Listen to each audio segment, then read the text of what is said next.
صدقہ فطر انسان اپنی طرف سے اور اپنی نابالغ اولاد کی طرف سے دے گا۔ جو قربانی کا نصاب ہے وہی صدقۃ الفطر کا نصاب ہے۔ جس آدمی پر قربانی واجب ہے اس پر صدقہ فطر بھی واجب ہوتا ہے۔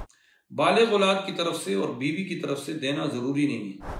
گندم کے حساب سے اس زمانے کا اس وقت کا موجودہ ریٹ تقریباً 160 روپیہ احتیاطاً بنتا ہے، اور جو کے لحاظ سے 300 روپیہ، کھجور کے حساب سے 1200 روپیہ اور کشمش کے اعتبار سے یہ 2000 بنتا ہے۔ بسم اللہ الرحمن الرحیم۔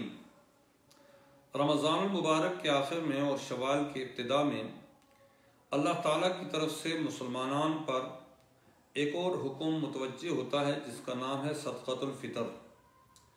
صدقۃ الفطر کو رسول اللہ صلی اللہ علیہ وسلم نے جو بیان فرمایا اور اس کی حکمتیں بیان فرمائی ہیں، ایک تو آپ نے یہ فرمایا کہ رمضان المبارک میں ہونے والی کمی کوتاہیوں کا ازالہ صدقہ فطر سے ہو جاتا ہے۔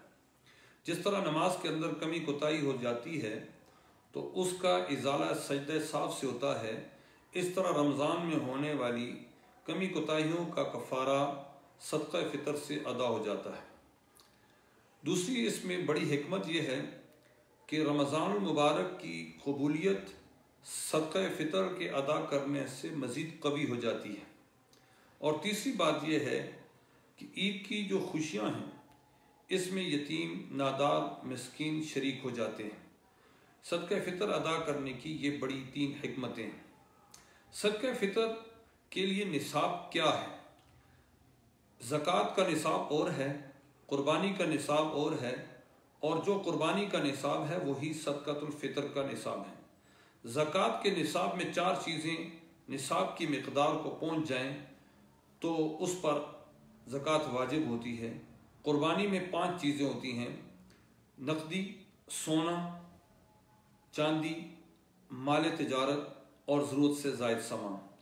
اب یہ 5 چیزیں یا ان میں سے 2 کا مجموعہ، 3 کا مجموعہ، 4 کا مجموعہ یا 5 کا مجموعہ، یہ ملا کر یہ 52.5 تولے چاندی کی قیمت کے برابر پہنچ جائے تو اس آدمی پر قربانی واجب ہوتی ہے۔ جس آدمی پر قربانی واجب ہے اس پر صدقہ فطر بھی واجب ہوتا ہے۔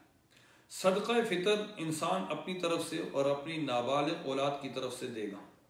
بالغ اولاد کی طرف سے اور بیوی کی طرف سے دینا ضروری نہیں ہے، لیکن اگر دے دیا جائے تو بڑا ہی مستحب عمل ہے اور بہت پسندیدہ ہے، اور اس کی حکمتیں پہلے عرض کر دی ہیں کہ روزے کی قبولیت کا بھی ذریعہ ہے اور یتیم مسکینوں کی حاجت مندی کا بھی بہت بڑا ذریعہ ہے۔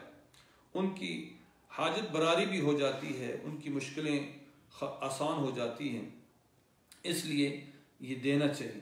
اور اس میں 4 چیزوں کا اعتبار ہوتا ہے۔ گندم کا اعتبار، گندم کے اعتبار سے یہ نصف سا ہے، اور جو کشمش اور کھجور، جو کشمش اور کھجور، ان تینوں چیزوں کا حساب یہ 1 سا کے حساب سے ہے۔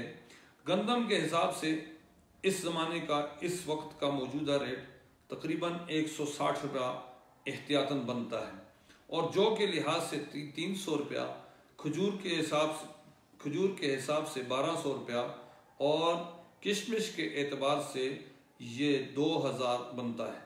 یہ ہر آدمی اپنی حیثیت کے مطابق اس کو ادا کریں۔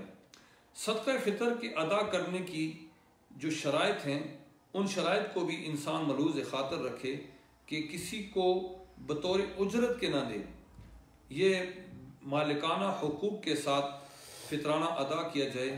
اور دوسری شرط یہ ہے کہ نماز عید کے ادا کرنے سے پہلے صدقہ فطر ادا کرنا ضروری ہے۔ کسی نے نماز فطر سے، عید الفطر کی نماز ادا کرنے سے پہلے نہ دیا، پھر بھی اس پر ساقط نہیں ہوگا، اس کو بعد میں دینا پڑے گا، لیکن جو اس کی حکمتیں اور جو ثواب ہے وہ ثواب سے محرومی ہو جائے گی، وہ ثواب اس کو کامل درجے میں حاصل نہیں ہوگا۔ اس لیے اس کو نماز عید سے پہلے ادا کرنا ضروری ہوتا ہے۔ صدقہ فطر اور اسی طرح فدیہ کی رقم کو رمضان کے اندر عید کے چاند نظر آنے سے پہلے کسی وقت بھی دیا جا سکتا ہے۔ پورے رمضان المبارک میں صدقہ فطر ادا کیا جا سکتا ہے۔ صدقہ فطر کے لیے بھی وہی شرائط ہیں جو زکوٰۃ کے لیے ہیں کہ انسان اپنے والدین کو اپنی اولاد کو نہیں دے سکتا۔ اگر اس کے بہن بھائی محتاج ہیں، نادار ہیں، غریب مفلس ہیں، ان کو دے سکتا ہے۔ اسی طرح بھتیجوں اور بھانجوں کو بھی دیا جا سکتا ہے۔ تو یہ بہت اہم عمل ہے، اس لیے اس کو معمولی نہ سمجھا جائے، اور اپنے حیثیت کے مطابق جس کی جو حیثیت ہے، اللہ تعالیٰ نے جس کو جو شان دی ہے، جو مال دیا ہے، اللہ کے دیے ہوئے مال میں سے اللہ کے نام پر خرچ کرے گا تو اللہ تعالیٰ اور عطا کرے گا۔ یہ اللہ تعالیٰ کی طرف سے گویا کہ ایک امتحان ہوتا ہے کہ بندہ میرے نام پر کتنا دے رہا ہے۔ اللہ تعالیٰ ہم سب کو اپنے احکامات پر عمل کرنے کی توفیق عطا فرمائے۔